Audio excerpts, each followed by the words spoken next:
அரசியல் யாதவருக்கு போட்டி கலைஞர் அவர்கள். அவர் மாதிரி ஒரு எழுத்தாளர் இந்தியாவிலேயே கிடையாது. அவர் மாதிரி ஒரு பேச்சாளர் இந்தியாவிலேயே கிடையாது.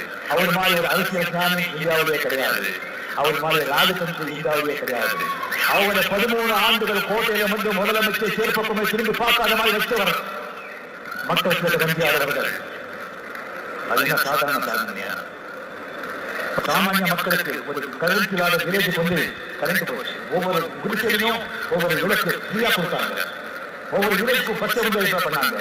ரோடு போட்டாங்க. 13 ஆண்டுகள் ஒரு கேஜி அரிசிக்கு 1.25 ரூபாய் தாண்டவே இல்லை. மதிய உணவு காமராஜர் மதிய உணவு 100 பேர் 100 குழந்தைகளோட கிளாஸ்ல இருக்காங்க சொன்னா 30 பேர் 100 படிங்கன்னா மதிய உணவு கொடுத்துட்டு ரொம்ப வேலையாக இருக்கு. எம்ஜிஆர் சார் வந்த பிறகு அது மதிய உணவு சொல்லி எல்லாருக்கும் சாப்பாடு போட்டாங்க. சத்துணவு திட்டம் சொல்லி